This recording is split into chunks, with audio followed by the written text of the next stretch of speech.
that everyone wants. And we are live, so I'm going to play this.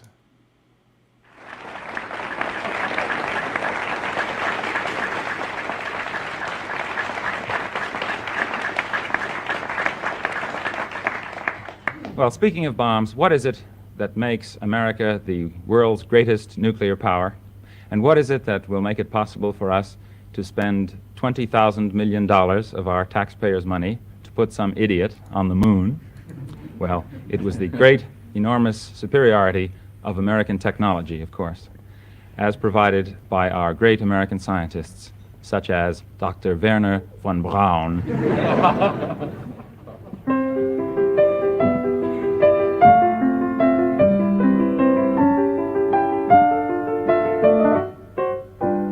Gather round while I sing you of Werner von Braun, a man whose allegiance is ruled by expedience. Call him a Nazi, he won't even frown. Nazi Schmazi, says Werner von Braun. Don't say that he's hypocritical, say rather that he's apolitical. Once the rockets are up, who cares where they come down? That's not my department, says Werner von Braun. Some have harsh words for this man of renown, but some think our attitude should be one of gratitude, like the widows and cripples in old London town, who owe their large pensions to Werner von Braun. You too may be a big hero once you've learned to count backwards to zero. In German or English, I know how to count down. And I'm learning Chinese, says Werner von Braun.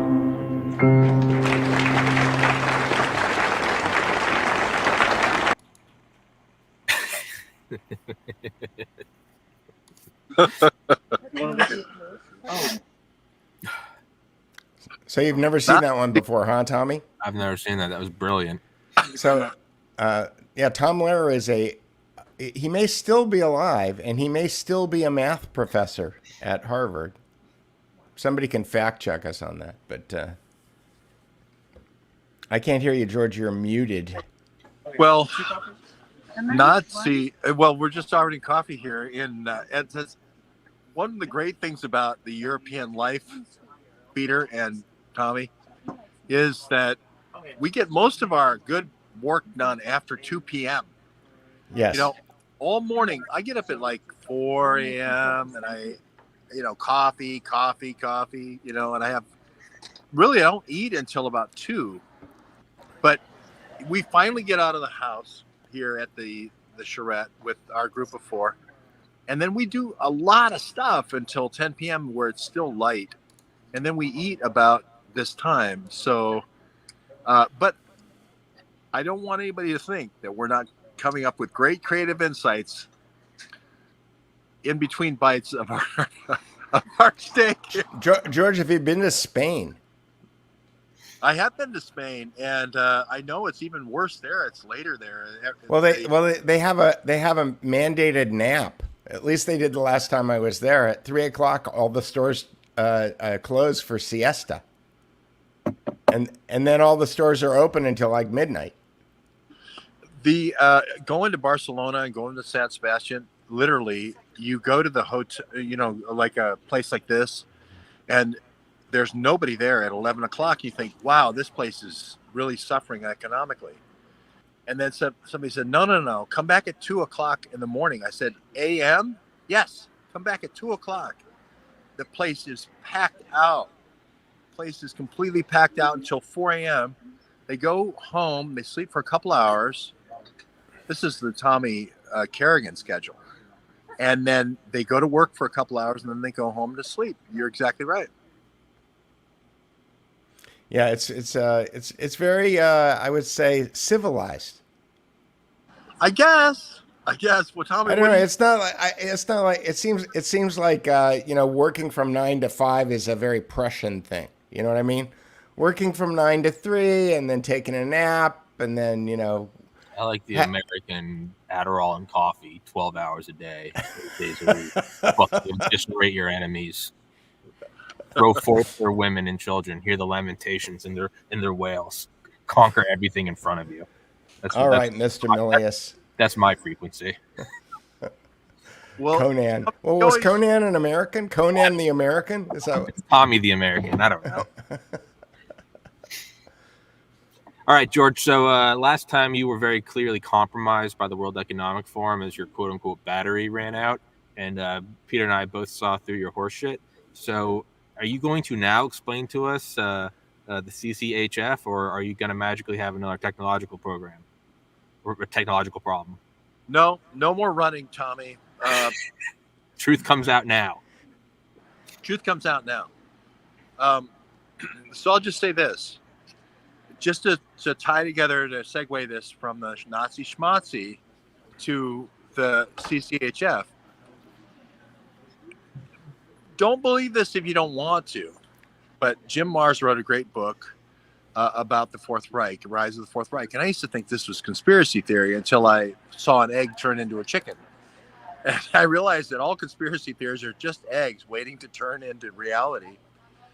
But he said that this guy named Borman, who had a whole network of people who were scientists in the Nazi super weapons program, decided to use the people who were in the IG Farben company, where they were doing all these nasty experiments on human subjects.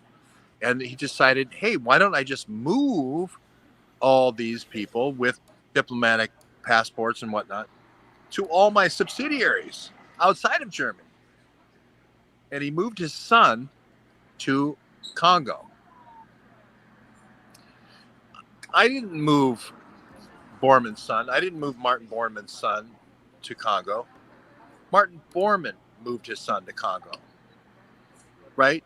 And isn't it interesting that after Martin Borman moves his son to Congo... Martin Borman, who's the number 2 guy in the Nazi party behind Hitler, right? And skated out of World War II. Right? You can't make this stuff up. Whereas, so I don't fly him there in my Junker, whatever. Wasn't there? He gets flown there, right? There's a great quote about Borman, and it's he's just like Dick Cheney except without the warmth.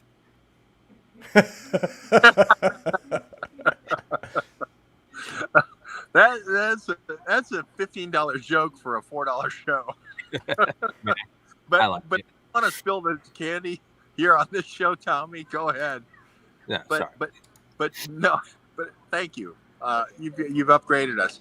But here it is Borman sends his kid, not my kid, Borman's kid, to this place, and it's not my responsibility to keep track of him, right? But where does he go? He goes to Jim Marrs. Where does he go? I'll add this after the show to the Duke Report.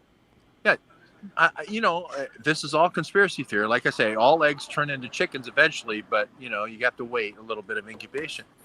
All conspiracy theory will turn into reality. He goes to a little town called Shinkolobwe. Now, why would you go to a little town named Shinkolobwe? Can I guess? Sure. Uranium? It's almost like it doesn't even need to be refined. So if you kill everybody in the town who doesn't agree with you, and then you keep all the people who work for you and mine the uranium, you end up having a super weapon, a force multiplier, gun your engine if you're a drug dealer for Rahm Emanuel. You end up with a super weapon, a force multiplier. And these Nazi schmazis, now let's call them Nazi schmazis to make it more fun, they knew about force multiplication. So I'll just leave it right there. I won't go any further, but it is there it is, the chicken and egg. A conspiracy theory is like an egg. It doesn't necessarily mean a chicken, but it's a good predictor of a chicken. George Webb. That is a great graphic. And Tommy, I've seen you talk about conspiracy theory before on your show, but a lot of times those theories end up turning to be reality, do they not? So is the CCHF, is that the next COVID? Because at first it kind of seemed like monkeypox was, but it's kind of fizzling out. So is the CCHF the nosebleed fever? Is this the next thing, or is this one also going to fizzle out? Because it seems like they can't make up their mind on whether they want to go with another pandemic or if they want to go with World War III. Okay, I'm so glad you mentioned that, because at the end of World War II, there was Nazis on one side of there's the shirt. Boy, if you can't get the chicken and egg shirt, boy, is that gonna be a shirt for the Duke Report shirt? It's a shirt. It's a shirt. You could order one in your size right now, George. An egg is just an egg until it comes true. It's a conspiracy. I love that. Oh my goodness, that's going to stop traffic in New York City right now. That is beautiful. Well, Tommy, you hit the nail right on the head. You have successfully tied Martin Borman and the bioweapons experimentation at the end of World War II on one side of the Dnipro River and the other side of the Dnipro River. Nazis on one side, Soviets on the other side. Oh my, guess what? We have the first breakout of Congo Crimea hemorrhagic fever in 1943 during the biological experimentation of these two armies going at each other in a siege situation. Isn't it interesting that, and Martin Bormann is the super weapons guy helping Albert Speer with the Wunder weapons, right, in 1943. Ukraine sounds like, weapons, bioweapons. Huh. That kind of sounds like now. But anyway, let's put a pause there. And then you send the son, the prodigal son, to Congo, and that's the second outbreak. Nothing in between Ukraine in 1943 and Congo ever get Congo Crimea hemorrhagic fever. Put that thought out of your mind. It's only when you fly in a Junker 311 or whatever that Junker thing was, and you fly directly from Ukraine to Congo, that's when you get the second outbreak of Congo Crimea hemorrhagic fever. And I'll tell you, I don't want to be the guy to break this story, but I'm going to go ahead and do it until somebody's brave enough to do it. A lot of years, they went with Congo fever, and they went with Crimea fever, and you had it was tastes great, less filling. You had these guys arguing with each other that, no, I'm Congo fever. No, I'm Crimea fever. Literally, not kidding. So somebody genetically sequenced them and found out, oopsie, we are all arguing about the same fever. Your Congo is my Crimea, and my Crimea is your Congo. So don't cry me a river. Don't cry me a river. And don't Congo my bongo. Hey, we are the victims of one family, and it's the CCHF test tube. That's all there is to it. There's nothing in between. How does the thing jump? So it's not one banking family. Just to get it straight. It's one family of virus or genetic material. It's one packed ice refrigerator. It's one Junker trip, literally, between. When was the second outbreak? What year? 1943. CCHF is the first outbreak on right where all the action is right now. Mm-hmm. Sver, Donetsk, or whatever, all that. Yeah. Right, Dnipro River. The Soviets are on one side. The Nazis are on the other side. The Nazis break through in 1944 for a while, right? But then it breaks out 30 years later, and oopsie, do-minute. I want to eat the salmon here before it's all said and done. Sorry, that's selfish. But the key is these things that never ever appeared in Africa before Martin Bormann's son gets to Congo, all of a sudden start appearing. Ebola. Let's see, what else? Ebola and the close relative of Ebola, and I'm all of a sudden, what is it? Hemorrhagic fever? Well, CCHF appears also in Crimea, and then I'm trying to remember the relative of Ebola but all of Marburg. Marburg leaks out of a lab in Germany, and then misses all the states in between there in Congo, and then It just comes out it jumps from Marburg to Congo. Marburg to Congo fever. I think this is where they That's get the quite a Congo. bat. That's quite a bat. Yeah.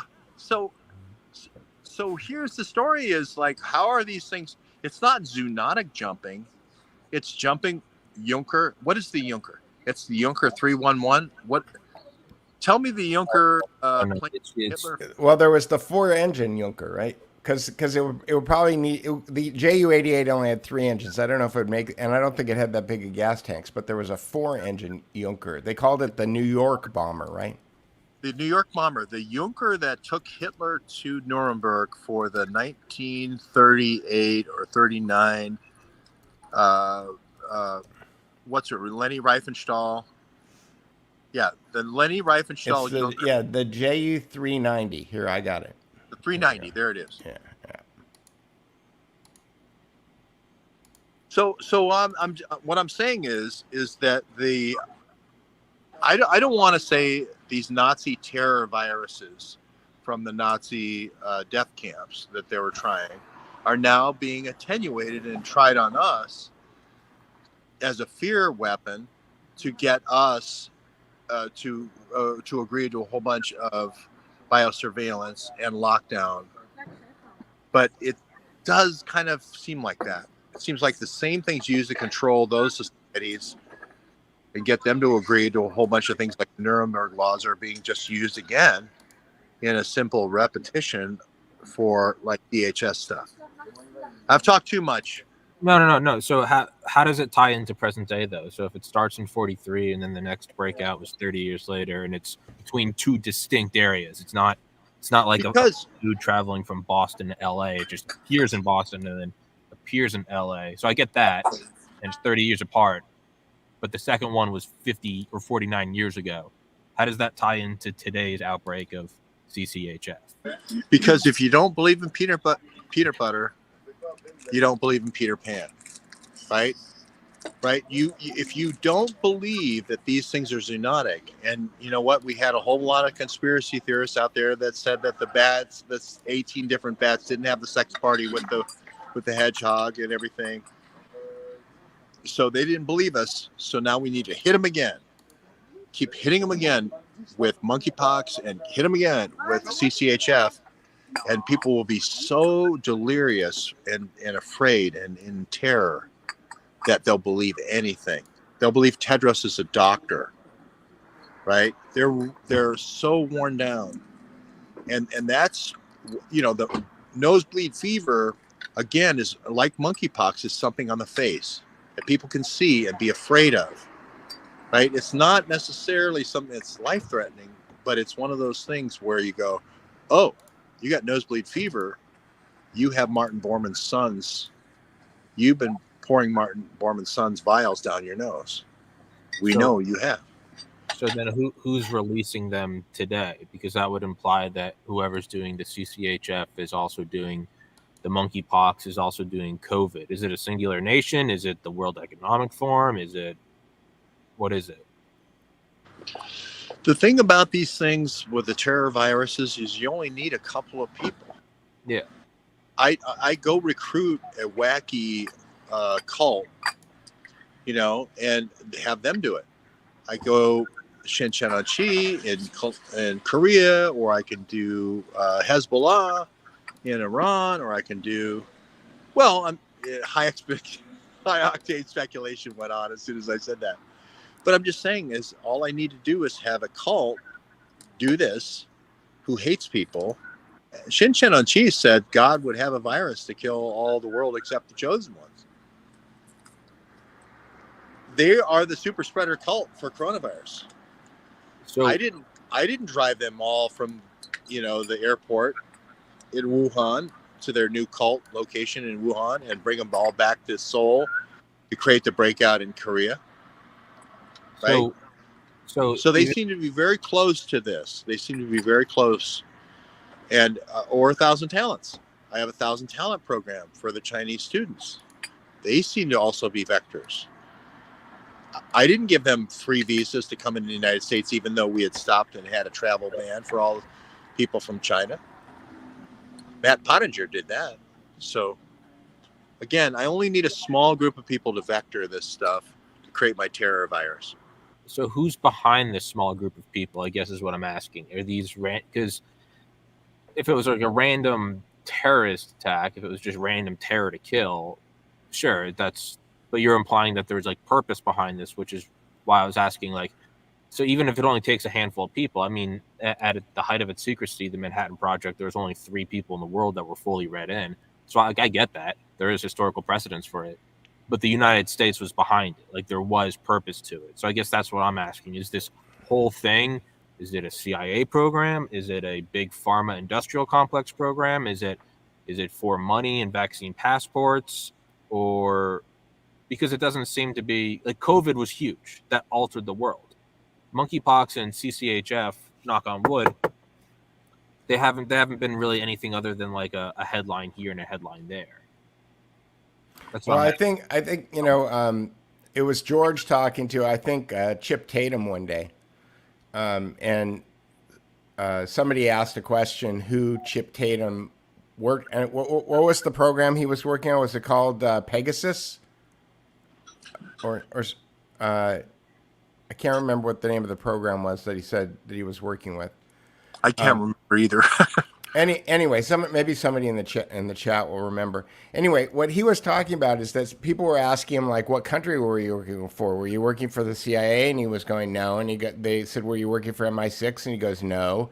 And he said what people need to understand, and I'm paraphrasing here, is that at a certain level, like, countries don't make any difference. There's a group of people, Nicholas Hager in his book, The Syndicate, calls them the Syndicate, right? And that they're kind of a supranational James Bond type organization. And the idea of trying to like, does the CIA work? Are there parts of the CIA that work with them? Yes. Are there parts of Mossad and MI6 and KGB or FSB that work with them? Yes. You know what I mean? They're like, countries don't really matter at that point, right? So the answer is it's the World Economic Forum. Or well, let me answer your question. Let me have a shot at it. So Jack Parsons, Werner von Braun, von Karman, 327360 is the von Karman line. I produced the BlackBerry with 327360 on it. That's the smoking gun to the group. It's this Q level clearance group that is repositioning or repurposing Q level clearance for the space, for the new high frontier. Werner von Braun leading the pack. That is the group. It is this Nazi. Hitler used to say, we didn't do bad for 7 Nazis sitting around at kitchen tables. We took over the whole country, right? Through terror, through a series of terror shocks. Okay, we took over the whole country. This same thing is this modus operandi thing is the same thing I think is happening here. Just a series of released, controlled shocks, and then we take over the country. I called it Clockwork Orange. If you think about how all these things rolled out, it was always in a very clockwork-like manner.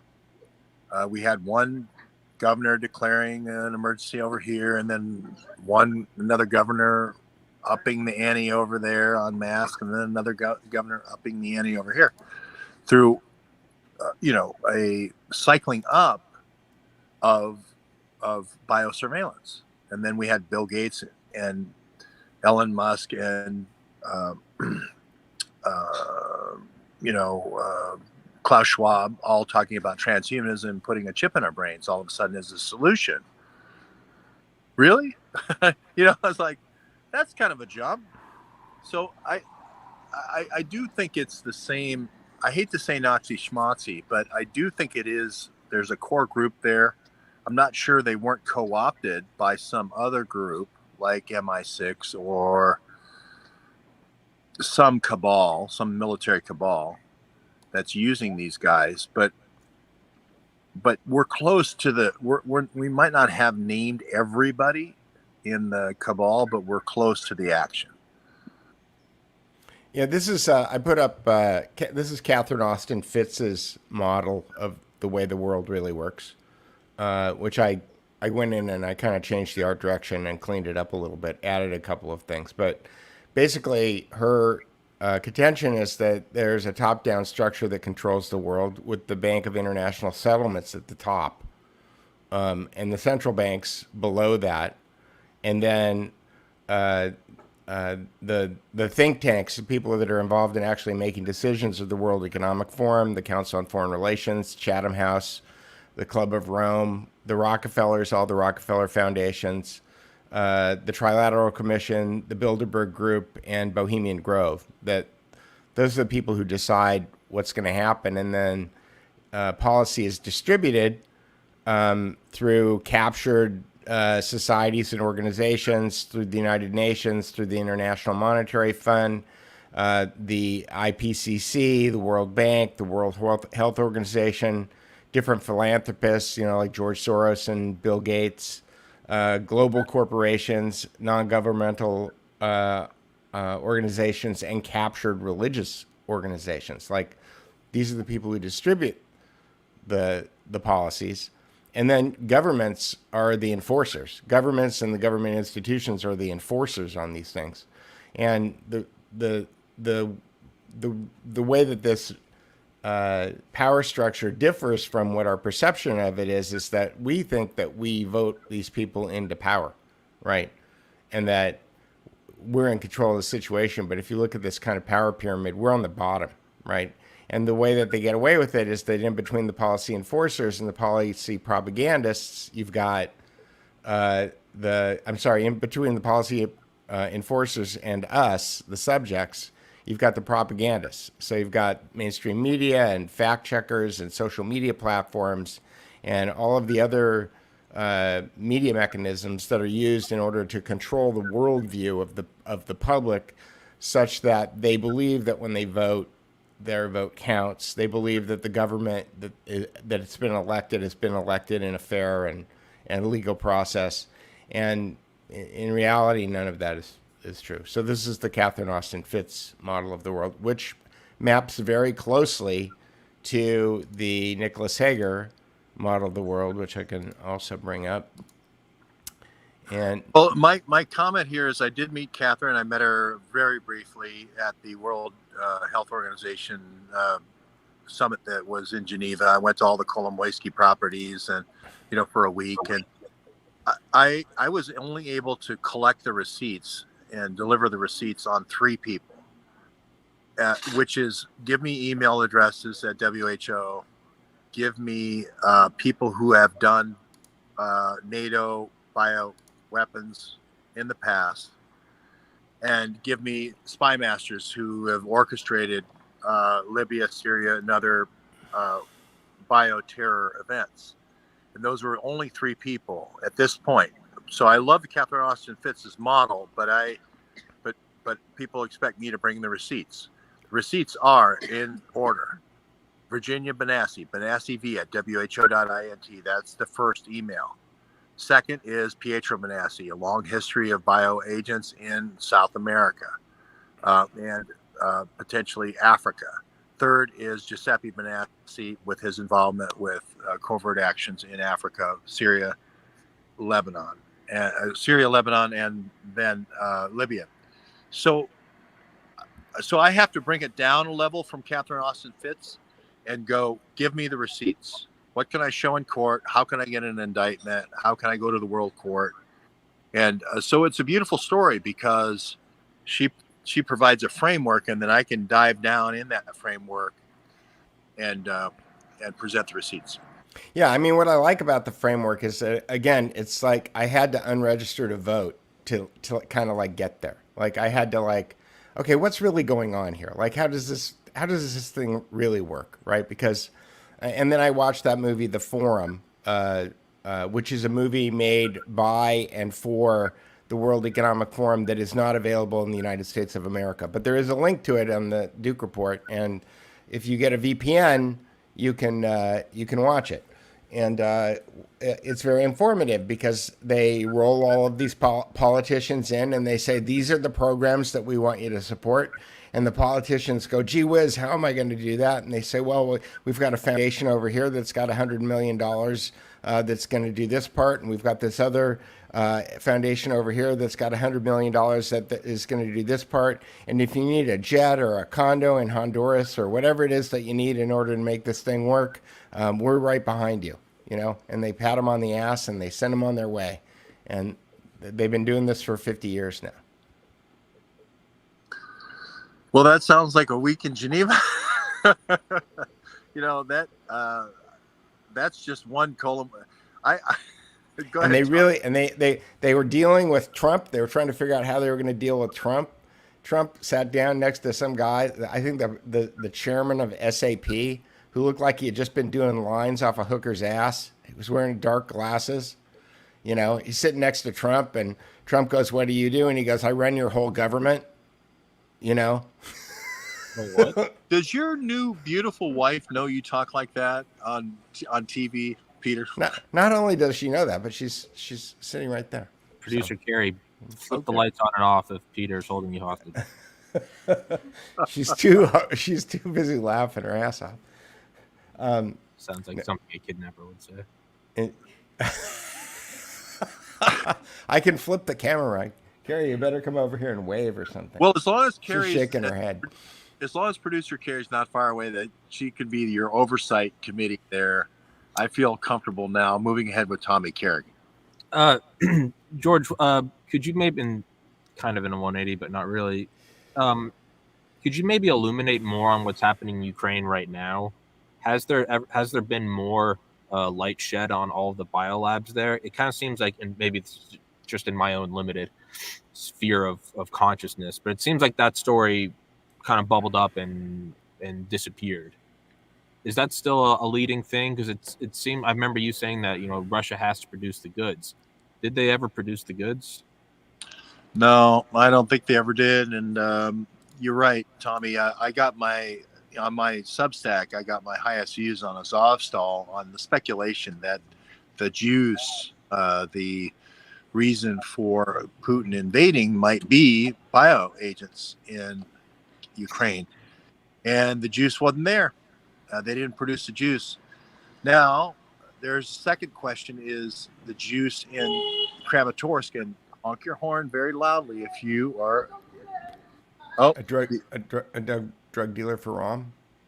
Yeah, these are drug dealers meeting right here on the street. But anyway. I don't know how you say drug dealer in French, but dealer. Okay, my French experts here that are with me say dealer. But Tommy, you're right. We didn't get the juice. We didn't have the Kraken. We didn't, you know, like the investigative reporter. You know, you go in, you bust into the house, you say, "I know it's here," and you go in the secret stash or the cops, same thing, and then you come up with nothing. Then people go, oopsie, oopsie, oopsie, you came up with nothing. And Azovstal was a big burger. And we're looking at Kramatorsk thinking that was maybe a throw. And Kolomoisky was the guy doing that in the but again, it's a nothing burger until you produce the receipts. So does Russia have any grounds for defending what they did, or is it truly just the invasion of a sovereign nation and wanton slaughter? I mean, I get the whole NATO encroachment thing, but I mean, there was that running idea that if they find proof of bioweapons labs or U.S. bioweapons labs, it could really upset the whole apple cart. But you're kind of confirming that that's not coming out to be the case. Well, I think there's another justification, which is the denazification. I think there was 8 years of wackiness in Donbass. The Kolomoisky with Azov Brigade, all that is true. So there is a denazification preterite, but the real juice, that's like kind of like, I don't know, a half predicate, but the bioagents would have been the, oh, wait a minute. I remember when Colin Powell shook the the yellow cake. And so, what the hell are you saying? You didn't even find the yellow cake, and you did a 20-year war, United States. We found the damn yellow cake, et cetera. And they don't have that high ground right now. Peter? I'm throwing it over to you, Tommy, because I don't want to be that guy who just. No, you're. Well, but to me, it kind of ties into what we were talking about earlier. Then is it as big of a thing then, the Crimean Congo hemorrhagic fever and monkeypox? It seemed like that was a bow that was going to tie it all together, versus now we're kind of thrown back a couple steps, at least in my mind. Well, I thank God. Well, no, yeah, absolutely. No. But I mean, in terms of just absolutely, yeah. Oh, damn it didn't work. No. I'm with you, thank God. But a smoking gun would have been awfully nice. I mean, I wish I could say that this came from the crematorium, steel plant, and a smoking gun would have been nice. These guys are smart enough to do enough plausible deniability and enough insulation between them and operations that they're never going to have that smoking gun. Well, yeah. There you go. I got you. Well. But it would have been nice. I would have loved to have seen, Kolomoisky like pulling a couple of vials out of the liquid nitrogen and getting on the plane like Dr. No, and had a, that would have been awesome. I don't know. We're still not finished with 2022 yet. I'm not entirely sure we're still going to get out of this year totally scot-free. Yeah, I'm not sure we're going to get to the election. Yeah, I think between now and then, you're going to have China move on Taiwan, and you're going to have Israel move on the Iran nuclear site. That's what I think is going to happen, and shit's going to hit the fan. Well, I never say nations. I always say Peter Strzok or Sure. or someone where I can produce receipts. Stina Bavari or Jens Kuhn or whatever. But I think what you're going to see is not done with lockdown. If I put it this way, the fundamental theorem. Can we get into fundamental theorems, Peter? A little bit of conspiracy theory, a little bit of high octane speculation. Sure. Okay. Here we go. Thanks for the banner warnings. I had a co-researcher tell me in 2018 there was something called Operation Blackjack, which is to take the things that they normally would spray on terrorists on the outside of their clothing, nanoparticles, and then try to introduce them on the inside of their body in order to identify them in public situations. Sort of like when you go through a scanner for going to a public sporting event or on a plane or whatever. Using terahertz radio waves? Well, however they do it, I think terahertz radio waves are interesting. At where 5G goes to 6G at terahertz levels, there is some interesting. No, but I'm saying, but if you're military, you may be deploying something that's terahertz now. Yeah. Yeah. The Patriot Guard, I think it's called, by Raytheon, works at that terahertz signaling level. And this is the idea: is hey, we'll get them to smoke. We'll ingest these nanoparticles via smoke. Versus there's this guy named Tahir Javid that was selling this kind of contraband vape and contraband marijuana, contraband all this stuff, and contraband cigarettes, and that gets a lot of the guys. You're not really concerned about the women. You're worried about Tommy Kerrigan, fighting age males. But if you don't have that, hey, let's hookah this damn thing. Let's vape out this thing. And let's secondhand smoke this thing. And that will be our next way of getting everybody. But that's not a 100% solution either. So then the last fallback is the vaccination. And it just so happens that if you look at asbestos, the way asbestos, locks into the lung tissue, if you look at tar from cigarettes and how that locks into the lung tissue, you don't need to be a genius to go, hey, all we need to do is tag tar. All we need to do is nanotag tar, and we're done here. We don't have to do a lot of homework here. Tar is already and asbestos is already kind of lead the way. And if you look at the programs of Bob Malone, I don't want to pick on Bob Malone, but if you look at the programs of the DARPA, they focused in on this inhalation thing. Really focused in on inhalation. And there are other methods to vector with the water and the food and whatnot through the gut, the same ACE2 receptors. But for the most part, they really have focused on aerosolizing and making the stuff airborne. Fort Detrick with the 8-ball aerosolizer and so forth. And so when somebody says, "Oh, there's nosebleed fever," well, let me think about this for a second. Yeah, I think I know how that happens.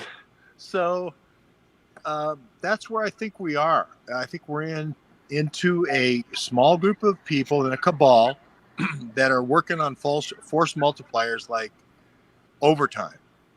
And Klaus Schwab is funding these guys overtime. Jeff Prather talks about these force multipliers.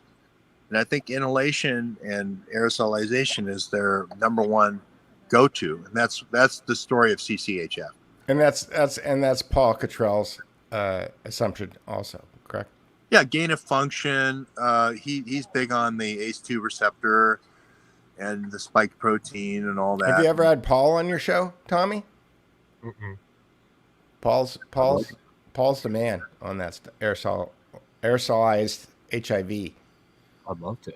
Yeah. So it kind of seems like your thesis is you tag everyone, because I remember reading about that in like 2005 in like Popular Mechanics or something. It was about them using like nano dust outside of buildings in the Middle East, and we'd strike those with Predator missiles or something.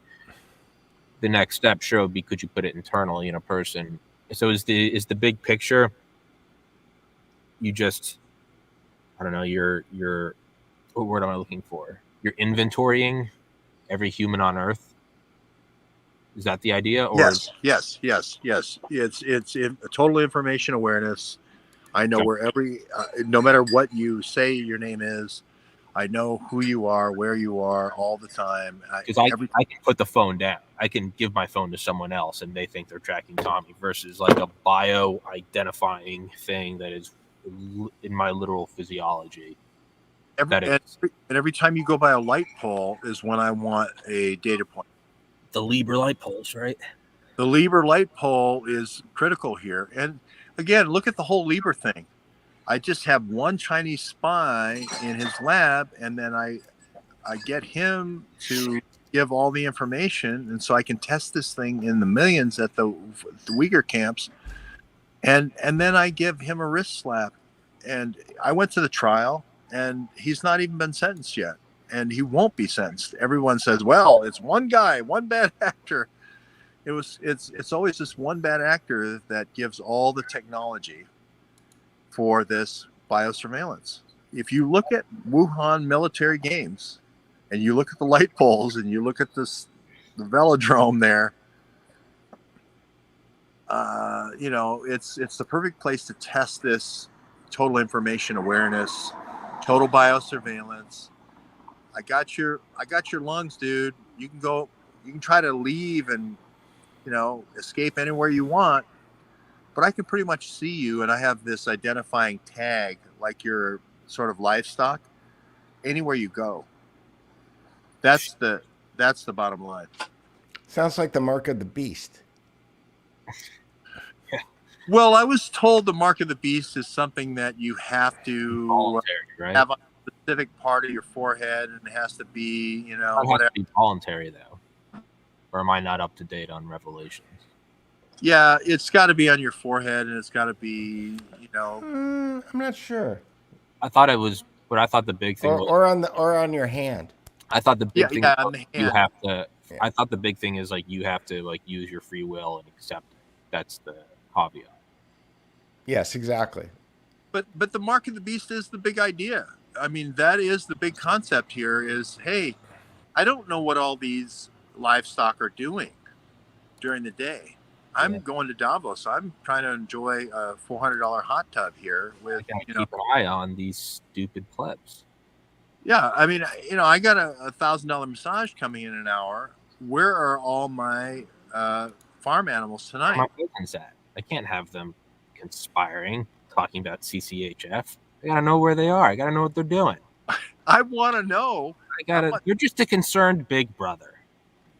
if George Webb is moving toward my playpen of the rich and famous. I want to know about it early on.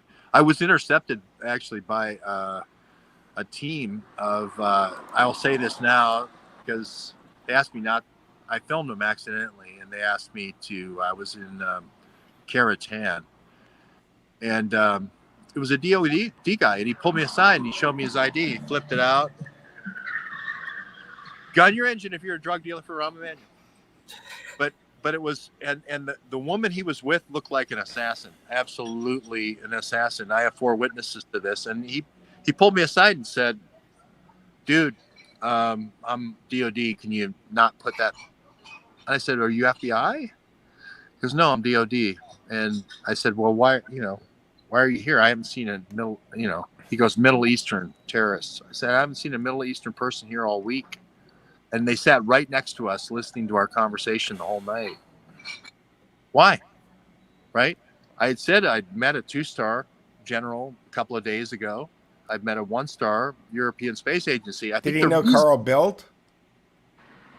No, but I'm glad you mentioned Carl Bildt. because the European Space Agency never produces shit, right? But all the money keeps going to stuff we know not of. And guess who runs the European Space Agency? Pietro Benassi. Oh, Jesus.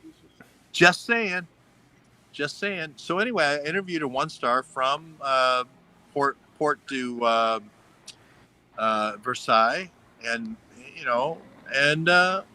hey, all of a sudden now I got Department of Defense, hit woman. I mean, man, this woman was like cold as ice water running through her veins. Everybody here's laughing because they all saw her. It's like she would put a 9 mil through all of her foreheads in a second, and not even then go get her. Just fucking. Do you think you could maybe track her down again and get her on the podcast? See if I can't try to make her laugh. So George, did you gun your engine? Did you inadvertently record her and then they made you delete it? Are they watching this right now? This woman really, literally had to be an assassin because she had the coldest demeanor of all time, and she was really, the guy she was with was like howdy doody, and she didn't just eat a bad snail. No, she had the man bun going on, and she was like, she'll break your neck. No, she was the silencer twice between the eyes type. She wants to see you. Yeah, hello. And no, she was silencer between the eyes. How certain are you that the food you're eating tonight is not poisoned? Well, it's just sprinkled with smart dust. I heard sim dust. Somebody was talking about sim dust. I'm never worried about the poisoning because I figure if it's my time, it's my time. Yeah. But actually, there's something like, here we go. Rahm Emanuel's guys are coming this way. But no, I don't fear death from an assassin because that's kind of like, okay, he was out there doing his thing, right? And what I fear is like getting hit by a bus.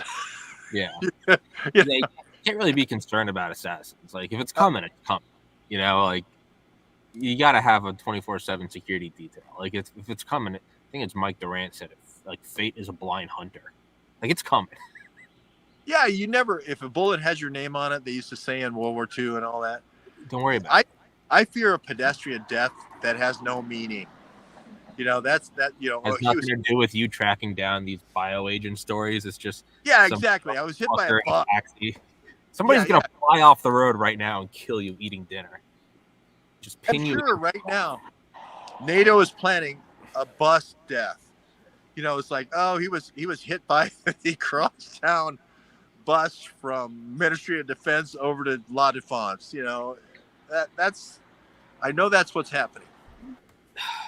Well, Assassin, if you're keeping tabs on George and watching this podcast, I'd love to have you on here and we can chat about business.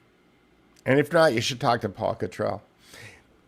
In other news, Joe Biden is in town, George, right by the Bluffs. Like, and this was going on as we started the show here today. Let me see if I can pull this up. And I have to run in a minute. I got another podcast at 6. You have another podcast at 6. Yeah. All right. Well, hang on. Let me just show you this. So this is the full force of the California. I think I can just get rid of the sound here. This is the train of California highway people putting cones down and shutting down the Pacific Coast Highway because Joe Biden is going to go to Malibu today. So everything from the McClure Tunnel up to Malibu is closed. It's going to be closed today. And so this was happening like, I don't know, an hour ago when we started.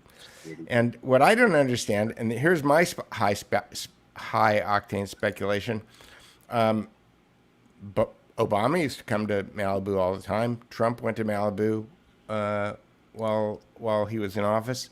Those guys always flew. They landed LAX and then they'd fly up on Marine One and they'd go to Malibu. Like, why is he taking PCH? Like, I think that's just to make you mad, Peter. It's just to cause traffic snarls. You off. But I do want to say this for Tommy Kerrigan's benefit here. I regret that I only have one podcast to give tonight to Tommy Kerrigan. And I know he's going to leave us, Peter, like so much coal dust on his next conquest. I feel a little bit used, a little bit. I'm not sure. I think Tommy may be the hardest working man in podcasting. Like Tommy. This is my third episode today. It's his third episode today. I mean, George did used to podcast like Tommy, but Tommy's just like he's got the Tim Pool setup. Like he's sitting in the chair with his microphone and he just brings it all day long. Bring. I wear a beanie. Like how do you prep, Tommy? I'll let you go in a minute, but how do you prep for all this stuff? Mile on the treadmill, 20 minutes of weights, cold shower, meditation. Do that, your ice. Yeah, but you talk to all these people like you've read their books. Well, if they've written a book, I've read it. I don't know, man. I go into it. And it's the least intimidating thing in the world. I wish I could explain it. All I right. just don't. Doesn't right.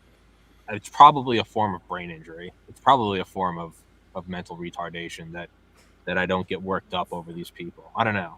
Maybe there's some like psychopathic because they're on a screen. My brain says they're not real. I don't know, but yeah, I'm talking to Howard Bloom in 2 minutes. Oh, and I got Jeff Prather tomorrow. George Webb. Oh, that's cool. Say hi to Jeff for me. Yeah. Okay. Well, I guess I have to say goodbye here because we're getting thrown out of this restaurant. All right. Well, maybe this is a good time to go. So George, people can find you. Let me see. I think I have all this all set up. This is where you can support George. If you look down there, those are the places that you can support George, and these are the places that you can. This is the place you can support me, and this is the place where you can follow Tommy. I don't know how else to follow Tommy. There's no other way. Just subscribe, watch, spam people with it. All right. Make up fake news. Be like, dude, this guy has 100. He downloaded. He interviewed Adolf Hitler yesterday. Just make up pure fake news. Drive it whatever method you can. Asymmetric warfare, unrestricted warfare. Tell him that I interviewed Elon Musk while he gave Tom Hanks a hand job. I don't care. Just get the word out there.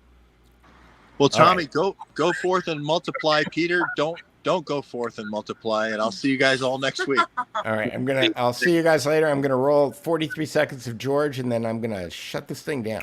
If you do look at the oil and you do look at the pipelines, you will understand the news, and you will be right. Always, right? If you choose to follow the bouncing ball, if you choose to follow the cat and the laser pointer, they will move that laser pointer faster than you can move as a cat. No matter how fast you are as a cat, the Woolseys of the world can move the laser pointer faster and they can make you look ridiculous, right? But if you know who has the laser pointer and you slap the laser pointer out of their hand, it changes the game. So that's the key here, right? Is understanding the game so you can be smarter than the game, right?